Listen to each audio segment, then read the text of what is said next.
Hello friends, welcome to our YouTube channel. And आज के इस वीडियो में हम जानेंगे कि डीएलएड फर्स्ट ईयर या सेकंड ईयर के स्टूडेंट को कितने ईयर्स के पीवाईक्यू क्वेश्चन पेपर सॉल्व करने चाहिए एंड कितना कितना परसेंटेज के हिसाब से ये रिपीट होता है, कितने क्वेश्चन जो हैं वो प्रीवियस ईयर के क्वेश्चन पेपर से हर साल रिपीट होते हैं, वो आज के इस वीडियो में हम जानेंगे। सो वीडियो बहुत ही ज़्यादा हेल्पफुल होने वाली है, वीडियो को एंड तक ज़रूर देखिएगा।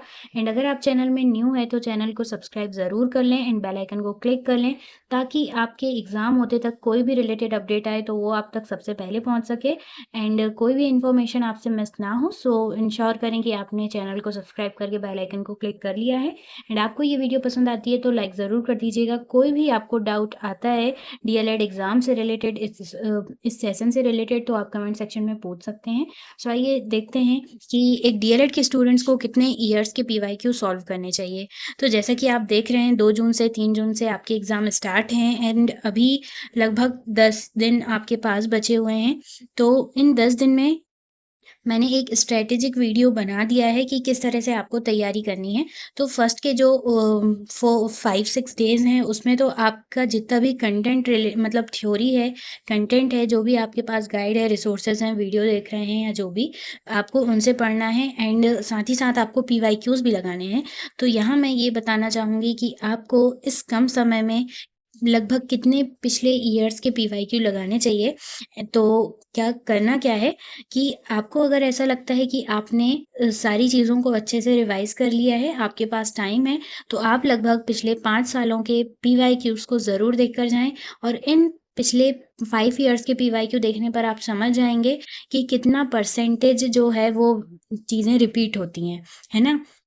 और जो भी स्टूडेंट्स ऐसे हैं जिनको ऐसा लगता है कि उन्होंने अभी काफ़ी चीज़ें रिवाइज़ करनी हैं, मतलब काफ़ी चीज़ें रिवाइज़ करने को हैं अभी बाकी, तो वो लगभग कम से कम 2024 और 2025 का क्वेश्चन पेपर तो आप ज़रूर देख कर जाइएगा, क्योंकि इससे आपको अभी क्या पैटर्न चल रहा है उसके बारे में जानकारी मिल जाएगी।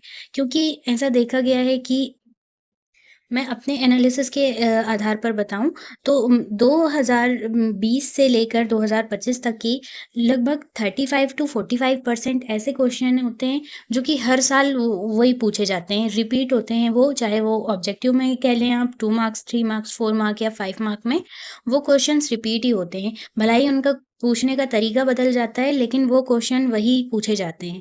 एंड बाकी का जो 20 एंड 30% एरिया है, वो ऐसे क्वेश्चन होते हैं जो कि सेम कॉन्सेप्ट से आते हैं, मतलब कोई अलग कॉन्सेप्ट से नहीं आते हैं।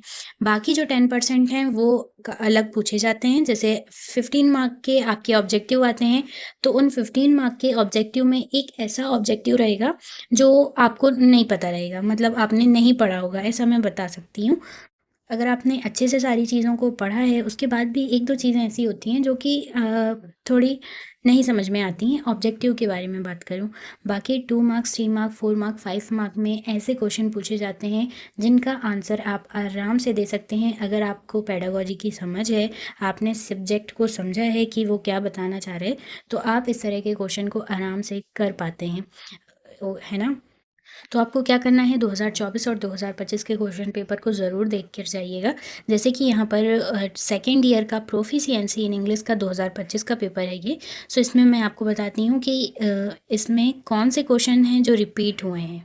तो ऑब्जेक्टिव की ही बात करूँ मैं, तो ये भी पिछले साल पूछा जा चुका है, मतलब 2025 से पहले ये क्वेश्चन देखने को मिला था।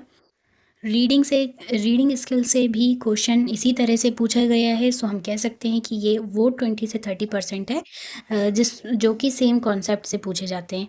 तो ये भी एक रिपीटेटिव क्वेश्चन के रूप में ही हम देखेंगे। एंड ये जो ग्रामर के हैं, इनसे ये भी क्वेश्चन रिपीटेड ही हैं। बाकी जो ये वाला है फीचर टू प्ले, तो ये एक न्यू क्वेश्चन था, तो एक ऑब्जेक्टिव तो आपको न्यू ही देखने को मिलेगा, बाकी सारी चीज़ें सेम रहेंगी। तो जितनी ईज़ी चीज़ें हैं, जितनी मॉडरेट चीज़ें हैं, ये तो आपको आनी ही आनी चाहिए। बाकी जो डिफ़िकल्ट लेवल रहेगा, यानी ऐसी चीज़ें जो आपको नहीं पता रहेंगी, तो उसमें से भी आप सक्षम हों कि आप उसके क्वेश्चन सॉल्व कर पाएँ, तो आप एक बेटर स्कोर कर पाते हैं। बेटर नहीं बेस्ट स्कोर आप कर पाते हैं। सो आगे हम देखें इसी में 2 मार्क्स में कौन-कौन से क्वेश्चन रिपीट हुए हैं। 2 form of speaking, role play से हर साल क्वेश्चन देखने को मिला है। सिनोनिम की परिभाषा ना जाने कितने बार पूछी जा चुकी हैं। सेंटेंस को डिफाइन करना है एंड टाइप ऑफ आर्टिकल्स पूछा गया था। इंग्लिश लैंग्वेज के 2 स्कोप पूछे गए हैं, जो कि नया क्वेश्चन था लेकिन पूछने का तरीका नया था, बाकी ये ईज़ी क्वेश्चन है। राइटिंग स्किल्स को कैसे इम्प्रूव कर सकते हैं, प्ले के एलिमेंट्स क्या हैं, ये एक न्यू क्वेश्चन पूछा गया था 2025 में। And describe the importance of reading and right strategies of reading comprehension. So reading से ही आपके कितने क्वेश्चन देखने को मिल जाए इसमें। हालांकि ये प्रोफिशिएंसी का पेपर था जो कि 25 अंक का पूछा जाता है, फिर भी मैंने आपको इसमें बताने की कोशिश की कि किस तरह से क्वेश्चन रिपीट होते हैं, है ना। तो आपको लगभग 2024 और 25 के क्वेश्चन पेपर को तो सॉल्व करके ही जाना है। आगे मैं एमपी डीएलएड सेकेंड ईयर के सारे 2025 के क्वेश्चन पेपर को अपलोड करूँगी। सो आप चैनल को सब्सक्राइब करके बेल आइकन को क्लिक कर लें ताकि वीडियोज़ आप तक सबसे पहले पहुँच सकें। एंड आपको अगर कोई भी डाउट आता है डीएलएड एग्ज़ाम की प्रिपरेशन से रिलेटेड या किसी भी सेशन से रिलेटेड, तो आप कमेंट सेक्शन में पूछ सकते हैं। एंड एक और टिप मैं आपको इसमें बताती हूँ कि आपको आंसर राइटिंग की प्रैक्टिस किस तरह से करनी है। कि अगर आपको ये डाउट है कि हम क्वेश्चन कौन से प्रैक्टिस करें, तो आप जो डीएलएड फर्स्ट ईयर के स्टूडेंट्स हैं और आपको हमारे चैनल में पिछले 5 सालों के पीवाईक्यूज़ मिल जाएंगे हर सब्जेक्ट्स के, तो आप वहाँ से देखकर उन क्वेश्चन से आप अपनी आंसर राइटिंग की प्रैक्टिस कर सकते हैं।